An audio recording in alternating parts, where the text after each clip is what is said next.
Good morning student. Standard 11th English medium subject SPNCC part 2 chapter number 2.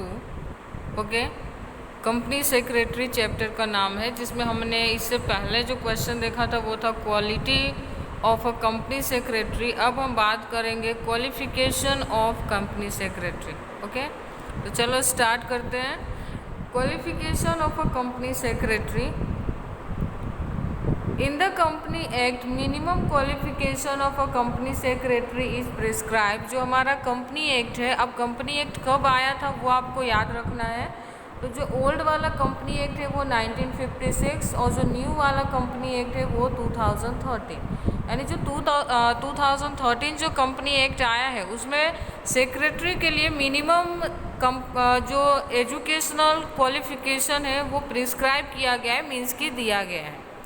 तो आपको याद रखना ये दोनों कंपनी एक्ट कि कब कौन सा। तो ओल्ड जो फर्स्ट हमारा कंपनी एक्ट था 1956 एंड जो न्यू वाला है वो है 2013, जिसका इम्प्लीमेंटेशन हुआ है 1 अप्रैल 2014। ओके, इंट्रोड्यूस कब हुआ था 2013 में, लेकिन इम्प्लीमेंटेशन कब हुआ 2014 के अंदर। ओके, नेक्स्ट याद रखना है आपको।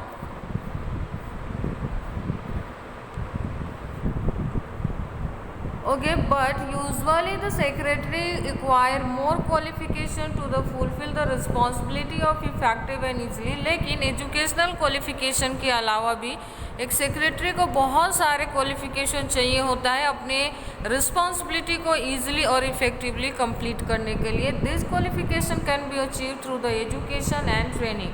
तो ये सारे जो क्वालिफिकेशन है वो कहाँ से वो अचीव करेगा, तो ट्रेनिंग एंड एजुकेशन के थ्रू। This qualification are as under first है educational qualification. The company secretary must have a certified institute of a company secretary. एक कंपनी सेक्रेटरी के पास CS की डिग्री होनी चाहिए जो आफ्टर 12th आप ज्वाइन कर सकते हो। It's means he must be company secretary. Moreover, degree of law help him to prepare agreement, legal documents, contract and the other legal affairs। CS के अंदर उन्हें क्या पढ़ाया जाता है, क्या एजुकेशन दिया जाता है, तो किस तरह से अग्रीमेंट प्रिपेयर होता है, लीगल डॉक्यूमेंट्स किस तरह से बनाने होते हैं, किस तरह से अदर पार्टी के साथ कॉन्टेक्ट कर सकते हो आप। लास्ट वन है लीगल अफेयर्स, किस तरह से हम मैनेज कर सकते हैं। सेकेंड आता है knowledge of accounting. The books of account must be prepare as per the rules and regulation of a company act in a time. Company act के अकॉर्डिंग टाइम पे आपका जो बुक्स है, जो अकाउंट बुक है वो प्रिपेयर हो जाने चाहिए। Then only it may possible to get then the audited in time. अगर अकाउंट टाइम पे प्रिपेयर होगा तो ही हम टाइम पे उसको ऑडिट करवा पाएंगे ऑडिटर के through. These are the responsibility of a company secretary. ये सारा रिस्पॉन्सिबिलिटी CS की होती है कि टाइम पे बुक प्रिपेयर हो, इस बात की देख रेख करे। If the account is prepare in a time the secretary can submit annual account in the time to the share holders of annual general meeting. अगर अकाउंट टाइम पे पूरा हो जाता है तो हम क्या करेंगे, जो annual general meeting share holders के होते हैं, जो कि इक्विटी शेयर होल्डर्स होते हैं, उनकी मीटिंग बुलाई जाती है। ईयर में एटलीस्ट 1 टाइम होना चाहिए और इसीलिए इसको एनुअल जनरल मीटिंग कहा जाता है। और उसमें वो अकाउंट्स दिखाने पड़ते हैं कि कंपनी के प्रॉफिट लॉस क्या है, कंपनी के एक्सपेंसेस एंड अर्निंग क्या है, ये सारी चीज़ें वहाँ पर शो करने पड़ते हैं। He is able to do this if he has a basic knowledge of account. लेकिन एक सेक्रेटरी ये चीज़ें कब मैनेज कर पाएगा, तो जब उसके पास बेसिक जो नॉलेज है अकाउंटिंग का वो हो। तो थर्ड आता है हमारा नॉलेज ऑफ ऑफिस एडमिनिस्ट्रेशन, क्योंकि उसे ऑफिस भी मैनेज करने पड़ते हैं तो उसके पास ऑफिस एडमिनिस्ट्रेशन से रिलेटेड नॉलेज होने चाहिए। The company secretary the chief administrative officer, he must be ability of knowledge and distribution and coordination work between the different department. उसको डिफरेंट डिपार्टमेंट के बीच में किस तरह से एक हार्मनी रिलेशनशिप मेंटेन कर सकता है, इसलिए उसके पास उसको काम को किस तरह से डिस्ट्रीब्यूट कर सकता है, किस तरह से कोऑर्डिनेशन क्रिएट कर सकता है, ये सारे नॉलेज होने चाहिए। The company secretary require knowledge of the officers administrative resolve problem arising day to day office function. Office function के अंदर डे टू डे जो भी प्रॉब्लम अराइज होते हैं उसको सॉल्व करने की रिस्पॉन्सिबिलिटी CS की होती है। अगर हम नेक्स्ट बात करें तो knowledge of meeting management, the company secretary has to arrange a different type of a meeting like a board of directors, share holders, creditors etcetera.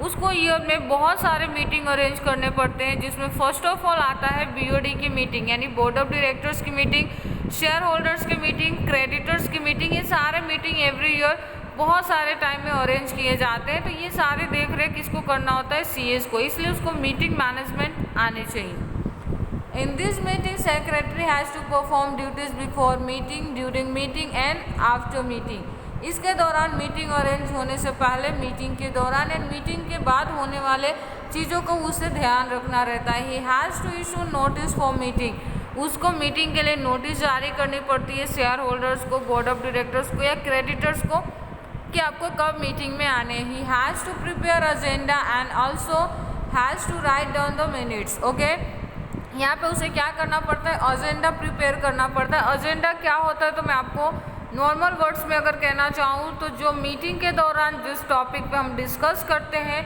उस टॉपिक की एक सीक्वेंस तैयार करते हैं, उसी सीक्वेंस को हम क्या कहते हैं, एजेंडा कहते हैं।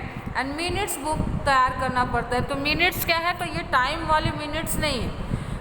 मीटिंग के दौरान हो रहे पॉइंट की जो डिस्कशन जो होती है जिन पॉइंट्स के ऊपर, उसके ऊपर से जो कंक्लूजन आता है, जो रिजल्ट आता है ना, उसको नोट डाउन हम जिस बुक के अंदर करते हैं उसको कहते हैं मिनट बुक। यानी सेकंड, अगर हम दूसरे वर्ड में कहना चाहें कि मिनट बुक मीन्स क्या, तो आपको याद रखना है रिकॉर्ड बुक कहते हैं। क्या कहते हैं इसको, रिकॉर्ड बुक। ओके, नेक्स्ट आता है during this meeting he has to observe rules and regulation from quorum, proxy and voting rights as per the company act. Meeting के दौरान उसे हर चीज़ों का रूल्स एंड रेगुलेशन ब्रोक ना हो कोरम के द्वारा। कोरम क्या है तो मैं कोरम को अब बता दूं, जो ग्रुप ऑफ पीपल जो मीटिंग अटेंड कर रहे होते हैं उसको हम क्या कहते हैं, कोरम कहते हैं। नेक्स्ट आता है प्रॉक्सी।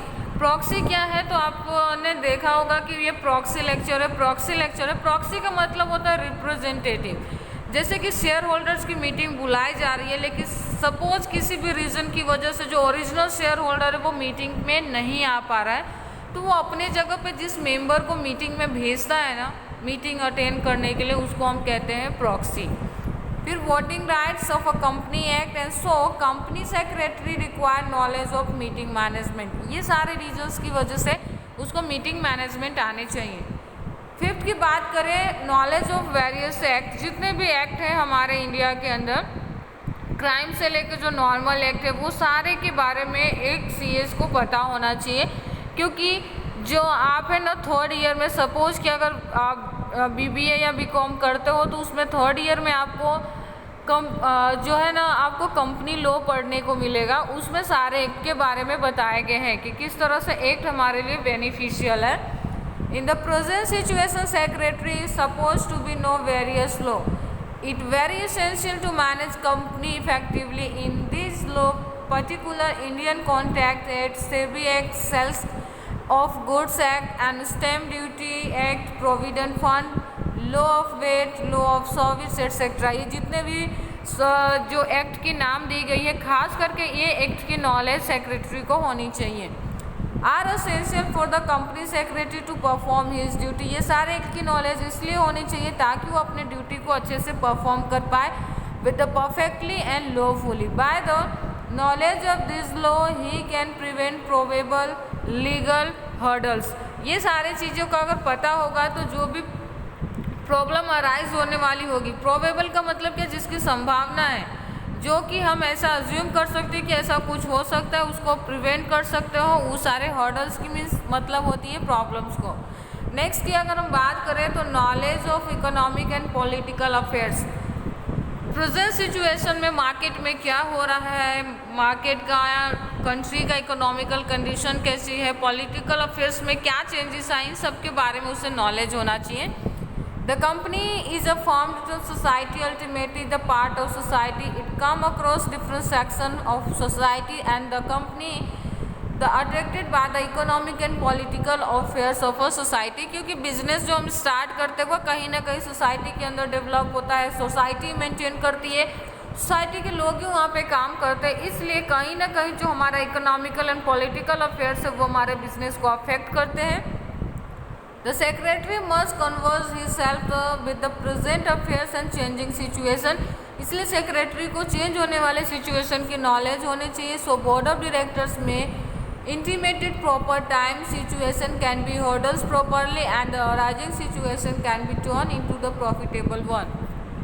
जो भी हर्डल्स क्रिएट हो रहे हैं उसको ना बोर्ड ऑफ डायरेक्टर टाइम पे सॉल्व कर पाए और जो सिचुएशन जो कि प्रॉब्लमेटिक लग रही थी उसको हम प्रॉफिटेबल बना सके. इसलिए ये चीज़ें का नॉलेज होना चाहिए. 7 नंबर की अगर हम बात करें तो दिया है knowledge of current issue. The company secretary must know the current affairs and present problem. The current affairs में affect the development of a company. For example, some certain group has put restrictions of exporting crude oil. जैसे कि असम की कुछ group थी जिसने restrictions लगा दिए थे क्रूड ऑयल का एक्सपोर्ट करने से. In such a type of situation, secretary may provide proper guidance of a board of directors to prevent situation in future. इस तरह से जो कंपनी सेक्रेटरी है वो एडवाइज कर सकता है, गाइडेंस प्रोवाइड कर सकता है बीओ को किस तरह से आने वाले प्रॉब्लम से भविष्य में जो प्रॉब्लम आने वाली है उसको हम सॉल्व कर सकते हैं. अगर नेक्स्ट की बात करें तो नेक्स्ट पॉइंट आता है हमारा excellent command over English and the other languages. Because भले आप एक्सेप्ट करो या ना करो लेकिन इंडिया में बहुत सारे जो लैंग्वेजेस है, लेकिन अगर आज हम कहीं पे भी जाते हैं, अगर आप चाहते हो कि आप एक अच्छा प्रोफेशनल जॉब कर पाओ या अदर कंट्री में आप जॉब के लिए जाते हो तो कंपलसरी एटलीस्ट आपको इंग्लिश आना चाहिए. एंड अदर नॉलेजेस इसलिए होनी चाहिए क्योंकि अगर आप अदर कंट्री के साथ डील फाइनल करते हो और बिजनेस करते हो तो उस सिचुएशन में उनकी लैंग्वेज एटलीस्ट आपको समझ में आनी चाहिए. Nowadays in the company communication business in English, the company secretary has to be follow correspondence with various parties in English. क्योंकि बहुत सारी पार्टीज के साथ सपोज शेयर होल्डर्स क्रेडिटर्स के साथ हमें बिजनेस करने रहते हैं और इसलिए हमें इंग्लिश आनी चाहिए. The company secretary must be excellent in English. इसलिए उसका इंग्लिश जो बहुत है पावरफुल होनी चाहिए. With the development of a company it has to deal with foreign company. क्योंकि बिजनेस करने के लिए हमें कभी कभी फॉरेन कंट्री के साथ भी डील करने पड़ते हैं. At the time of foreign language is helpful for the secretary to the understand to do agreement with the foreign company. Suppose कि अगर आप किसी की लैंग्वेज समझ नहीं पाते हो तो अग्रीमेंट किस तरह से साइन कर सकते हैं. इसलिए हमें ज़रूरी है कि हमें उनकी लैंग्वेज समझ में आनी चाहिए. नेक्स्ट आता है knowledge of a public relation. The company secretary has to maintain relation with the various parties. The relationship with such a party is essential to build up a confidence among this party. In long run, the help of increase the prestige and goodwill of a company. So, the knowledge of a public relation is a basic requirement of a company secretary. अब public relation के बारे में क्यों पता होना चाहिए, तो आपको पता है कि अगर आपका पब्लिक में मार्केट में आपका नाम अच्छा होगा कंपनी का तो उससे क्या होगा कि आपके कंपनी की प्रेस्टीज प्लस गुडविल इंक्रीज होगा और वो आपके लिए प्रॉफिटेबल है. इसलिए ज़रूरी है कि आप पब्लिक का जो कॉन्फिडेंस है वो आपके पक्ष में होना चाहिए, आपके साइड्स में होने चाहिए. जिससे क्या होता है कि ये ना कंपनी के लिए बेनिफिटेबल होगा और साथ में आप जो है आपकी जो प्रॉब्लम जो अराइज होने वाली होगी वो आप पहले ही सॉल्व कर पाओगे. नेक्स्ट की अगर हम बात करें तो knowledge of a computer and other electronic gadgets. In the modern time computer has become basic requirement for the company. Computer is a very helpful to store various information regarding share holders, debenture holders, board of directors, creditors and other information of a company huge scale. आज जो भी ये books है वो prepare नहीं करते बल्कि जो हमारे पास इलेक्ट्रॉनिक गैजेट्स होते हैं उसी में हम सबके बारे में रिकॉर्ड रखते हैं. Which save time resources and human labour. अगर आज आप जो बुक प्रिपेयर करते हो तो आपको बहुत ज़्यादा टाइम लगते हैं, रिसोर्सेस लगते हैं, लेबर खर्च करने पड़ते हैं. लेकिन अगर इन्हीं चीज़ों को हम गैजेट्स में रिसॉल्व करके रखते हैं, गैजेट में अगर आप स्टोर करते हो तो उससे होता है क्या है ना कि आपके बहुत सारे time resources and labour save कर पाते हो आप. To gain this advantage the knowledge of computer is essential. Moreover must be well conversant with the electronic gadgets which used to the office administration and the command and the control over the indiscipline of our employees. इससे क्या होगा कि आप चीज़ों को अच्छे से handle कर पाओगे, सिचुएशंस को कवर कर पाओगे, और जो कमांड जो इनडिसिप्लिन एम्प्लॉयज़ है उसके ऊपर भी आपका अच्छा कमांड रह सकता है। ठीक है, चलो नेक्स्ट देख लेते हैं क्या दिया है। ओके, अब नेक्स्ट टॉपिक हमारा क्वेश्चन आता है appointment of a company secretary, it is legal provision. अब कंपनी सेक्रेटरी को अपॉइंट करना एक लीगल प्रोविजन के अंदर आता है, तो किस तरह से हम उन्हें अपॉइंट कर सकते हैं। As per the new company act 2013 the company secretary is managerial person at the time of appointment the company secretary provision of a company law should be followed. Okay, क्योंकि ये न्यू कंपनी एक्ट 2013 के according company जो secretary है वो की managerial person में आता है, यानी KMP के अंदर आते हैं। KMP में कितने मेंबर्स होते थे? 5 मेंबर्स है, जो मैंने आपको पिछले लेक्चर्स में पढ़ाया हुआ है। तो उसमें से एक इम्पॉर्टेंट पर्सन कौन है? Company secretary. तो उसके अपॉइंटमेंट के लिए लीगल प्रोविजन फॉलो करना कंपलसरी है। For the company which is subscribed capital 5 crores and more, the appointment of a secretary is mandatory। जिस कंपनी का जो टर्नओवर है, जो कैपिटल टर्नओवर है वो 5 करोड़ से उससे ज़्यादा है, तो उसके लिए कंपनी सेक्रेटरी अपॉइंट करना कंपलसरी है। Second, only living person can be appointed as a secretary the partnership firm and any institute corporate unit can not be appointed as a secretary. एक जिंदा व्यक्ति ही, पर्सन भी लिखा है और लिविंग भी लिखा है, सेक्रेटरी बन सकता है। कोई पार्टनरशिप फॉर्म या एनी अदर इंस्टीट्यूशन या कॉरपोरेट सेक्टर कभी भी सेक्रेटरी का पोस्ट नहीं ले सकता। The person who is going to appoint must be certified with the institute of a company secretary of India. एक पर्सन जिसको आप सेक्रेटरी की पोजीशन देने जा रहे हो उसके पास कंपलसरी इंडियन कंपनी एक्ट के हिसाब से CS की डिग्री होनी चाहिए। As a company secretary minor person and insolvent in same person can not be appointed. कोई पर्सन जो कि माइनर मीन्स की एज उसकी लेस देन 21 ईयर्स है या फिर वो इंसॉल्वेंट है, तो वो कभी भी कंपनी सेक्रेटरी नहीं बन सकता।